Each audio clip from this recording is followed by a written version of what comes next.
नमस्कार दोस्तों, UP TET PYQ series के मैं हिंदी सब्जेक्ट का आज बहुत ही इम्पॉर्टेंट क्वेश्चन लेकर आई हूँ जो बार बार एग्ज़ाम में रिपीट हुए हैं, या फिर ये ऐसे टॉपिक्स हैं जिसको आप पढ़ लेंगे आपको दोबारा उससे क्वेश्चन को किसी भी टाइप के आए आप वो क्वेश्चंस आसानी से सॉल्व कर लेंगे। सो वीडियो को अंत तक ज़रूर देखें, क्योंकि मैं कुछ टॉपिक्स आपको बताऊंगी, कुछ ट्रिक्स बताऊंगी और स्मार्ट वर्क बताऊंगी जिससे आपको हिंदी में बहुत कम टाइम देना पड़े। मिनिमम आपको 1 वीक देना पड़ेगा और आपके 30 आउट ऑफ 30 मार्क्स हिंदी में आ जाएंगे। सो मैं टॉपिक स्टार्ट करती हूँ। अपने क्वेश्चंस, घोंसले में चिड़िया है, इसमें बताना है कि आपको कौन सा कारक है। तो यहाँ पर में आया है, तो में कौन से कारक में होता है? अधिकरण कारक, अधिकरण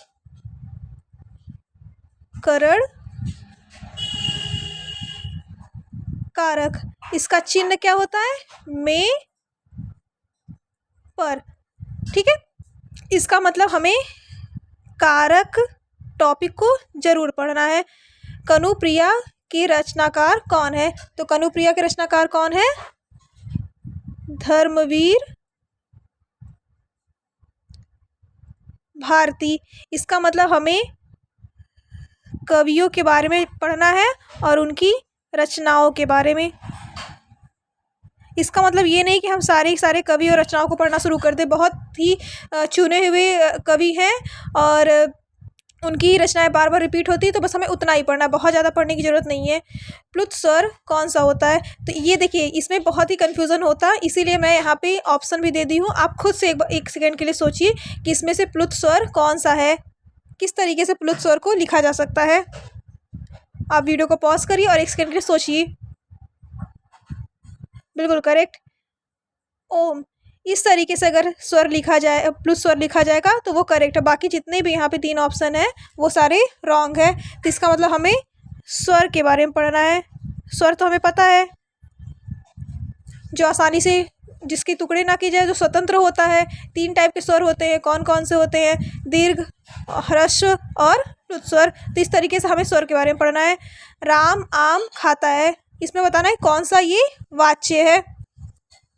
तो इसमें देखिए, जब कर्ता प्रधान रहेगा तो वहाँ पर कृत्यवाच्य होगा, जब कर्म प्रधान रहेगा तो वहाँ पर कर्मवाच्य होगा, और अगर भाव प्रधान रहेगा तो वहाँ पे भाव वाच्य रहेगा। तो यहाँ पे कर्ता प्रधान है, कौन प्रधान है? राम।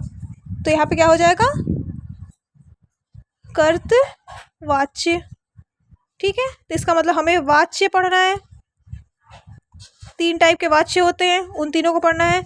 रहीमन पानी राखिए, बिन पानी सब सून, पानी गए न उबरे मोती मानस चून। इसमें बताना है कौन सा अलंकार है। तो हमें अलंकार के बारे में पढ़ना है। श्लेष अलंकार है कि उपमा अलंकार है कि अनुप्रास अलंकार है, तो ये बताना है। अब यहाँ पर देखिए, ये कौन सा अलंकार है?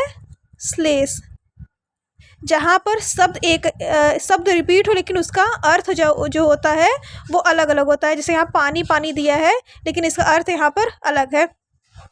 ऋग्वेद का संधि विच्छेद क्या है? ये आप एक बार खुद से सोचिए और बताइए कि ऋग्वेद का संधि विच्छेद क्या हो सकता है। ऋग,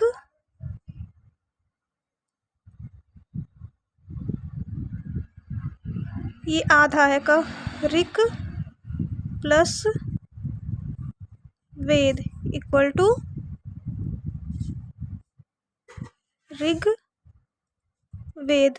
ये कौन सा संधि है? ये व्यंजन संधि है। इसका मतलब हमें संधि के बारे में पढ़ना है। अब मैं कुछ ट्रिक्स आपको बताती हूँ कि हमें इन सब टॉपिक्स को, ये देखिए टॉपिक बहुत ही इंपॉर्टेंट है जो बार बार रिपीट होते हैं।